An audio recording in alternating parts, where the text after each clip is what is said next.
Show proof of citizenship. I proved it in uniform. Now respect my rights. Federal agents arrest black veteran, demand proof of citizenship, she fights back, jury awards $7.6 million. What happens when a decorated war hero gets treated like a criminal in her own country? Watch until the end, because this jury's decision sends shockwaves through federal law enforcement. 11 hours 47 minutes and 23 seconds, body cam activates. The parking lot of a rest stop off Interstate 10 in Tucson, Arizona shimmers under the relentless June sun. Temperature reads 104 degrees. Two SUVs with government plates block the exits. Agent David Harrison's body cam shows a woman standing beside a silver Ford F-150, driver's door still open, one hand holding a water bottle. She's wearing jeans, boots, and a plain black tank top. Her posture is straight, shoulders back, military bearing that 26 years in uniform doesn't let you forget. Lieutenant Colonel Jasmine Diaz, U.S. Air Force, retired 6 months ago after flying combat missions over 3 continents. She'd been driving cross-country from her final duty station in Virginia to her new home in San Diego. Just stopped for gas and a bathroom break.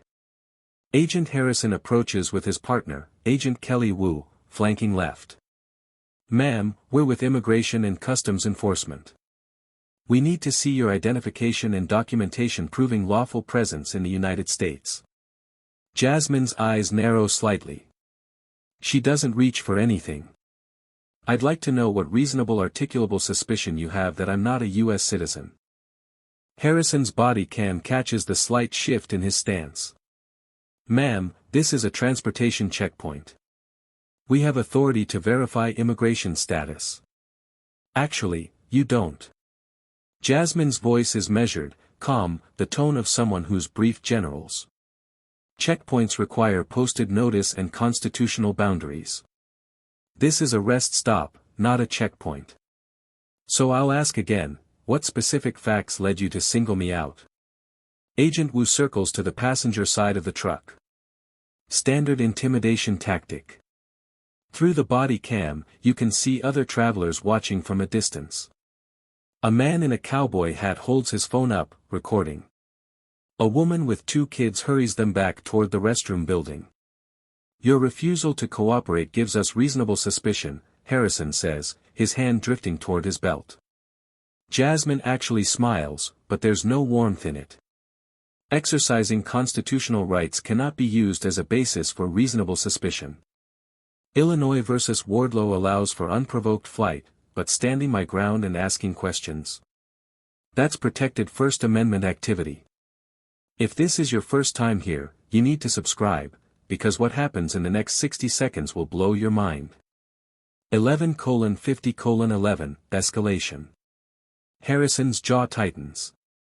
"Ma'am, I'm going to ask you one more time to produce identification and proof of citizenship. And I'm going to tell you one more time that without reasonable suspicion, I'm under no legal obligation to identify myself in Arizona." Jasmine shifts her weight slightly, keeping both agents in her peripheral vision. "I know you have quotas. I know how this works. But I'm not going to make your numbers easier by volunteering my rights." Wu's voice crackles from the other side of the truck. "Harrison, vehicle registration shows Virginia plates, rental agreement in the back seat. Rental cars cross state lines every day," Jasmine calls out without turning her head. Still not reasonable suspicion. A second government SUV pulls up. 2 more agents emerge, Supervisory Agent Thompson and Agent Martinez. The body cam shows Thompson, a thick-necked man in his 50s, surveying the scene with evident irritation. "What's the situation?" Thompson demands. "Subject refuses to provide identification or proof of citizenship," Harrison reports. "Exhibiting sovereign citizen-type behavior." Jasmine's laugh is short and sharp. "Sovereign citizen? I spent 26 years defending the actual sovereignty of this nation. I flew F-16s over Iraq and Afghanistan. And citing the Fourth Amendment doesn't make me anti-government," it makes me someone who understands what I was actually fighting for. Thompson steps closer. The body cam captures his expression, calculating, aggressive. Ma'am, you're being detained for immigration investigation. Turn around and place your hands on the vehicle. On what grounds? Jasmine doesn't move. You need reasonable suspicion to detain. What crime do you suspect I've committed? Being present in the United States without authorization. Based on what evidence? My skin color. Jasmine's voice rises slightly, carrying across the parking lot. More phones come out. A truck driver walks closer, his camera pointed directly at the scene. Because I'm a black woman at a rest stop in Arizona? That's not reasonable suspicion, that's racial profiling. Comment below, would you have the courage to stand up like this, or would you just hand over your ID? 11:53:44, arrest.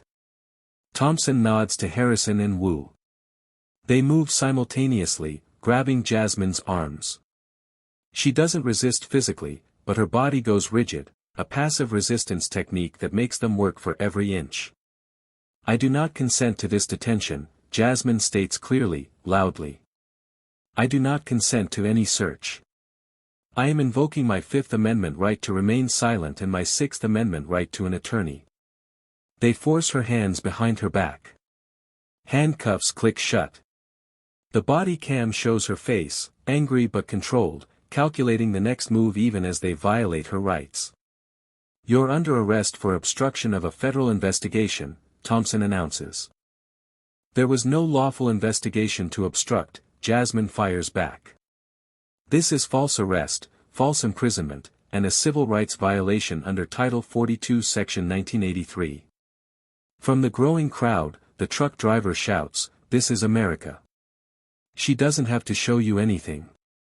A woman's voice adds, "Let her go. She said she's a citizen." They walk Jasmine toward the SUV. As they pass her truck, she calls out to the truck driver.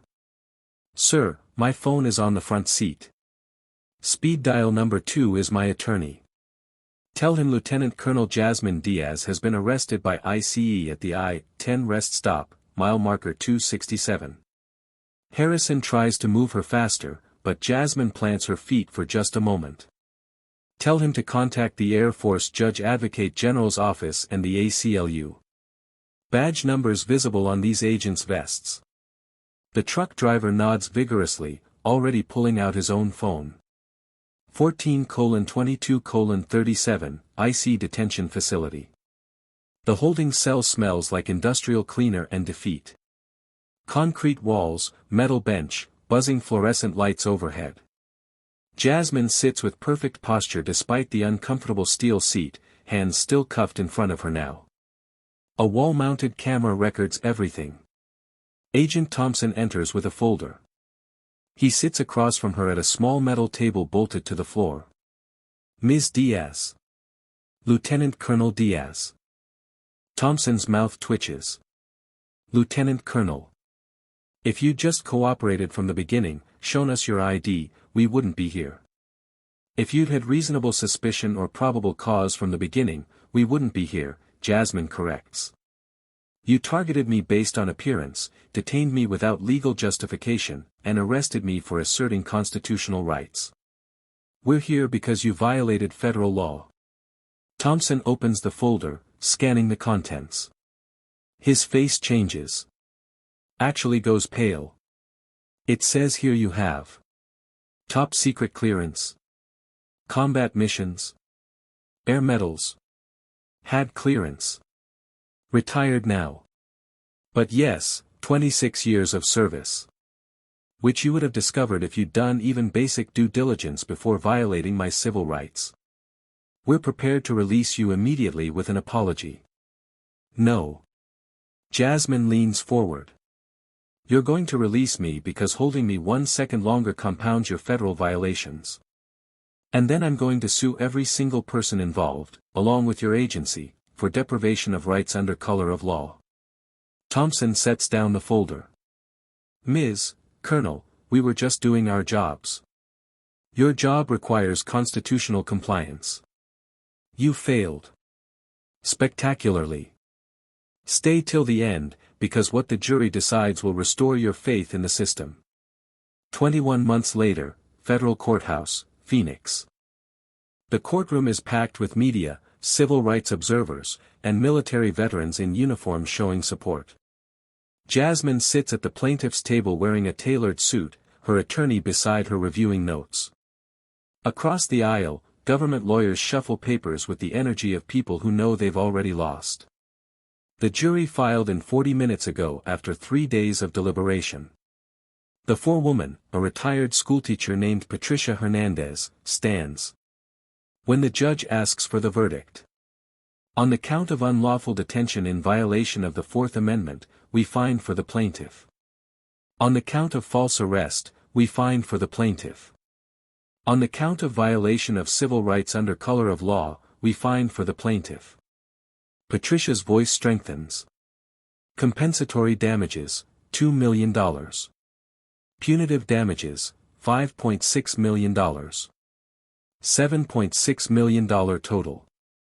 The courtroom erupts. Veterans pump their fists. Reporters scramble for their phones. Jasmine sits perfectly still, eyes closed for just a moment. When she opens them, they're wet. Her attorney touches her shoulder. "You okay?" "I'm fine," she whispers. I needed 12 strangers to say it mattered. That's all." Epilogue, 6 weeks later. The Department of Homeland Security announces sweeping policy changes, mandatory constitutional training for all ICE agents, strict documentation requirements for any citizenship inquiries, and disciplinary action against agents who engage in racial profiling. Agents Harrison, Wu, Martinez, and Supervisory Agent Thompson are reassigned pending internal review. Thompson retires a month later. Jasmine Diaz uses part of her settlement to establish a legal defense fund for people detained in similar circumstances. She speaks at law schools, military academies, and community centers. Always the same message: rights mean nothing if you don't know them. And they mean less if you're afraid to use them. The government appealed. Lost again. The Ninth Circuit opinion becomes required reading in federal law enforcement training. If you believe the Constitution applies to everyone equally, hit that subscribe button right now. Turn on notifications. These cases don't go viral because they're rare, they go viral because they're not rare enough. Jasmine was asked in an interview what she'd say to someone afraid to assert their rights. Her answer: "I flew combat missions knowing I might not come home. Standing in a parking lot defending the Constitution I swore to protect. That's the easy part. The hard part is living in a country where I have to. Freedom isn't just defended on foreign battlefields. Sometimes it's defended at rest stops, at traffic stops, in parking lots where federal agents forget that the Constitution doesn't stop at the border. Don't let anyone tell you compliance equals safety. Sometimes the most patriotic thing you can do is say no."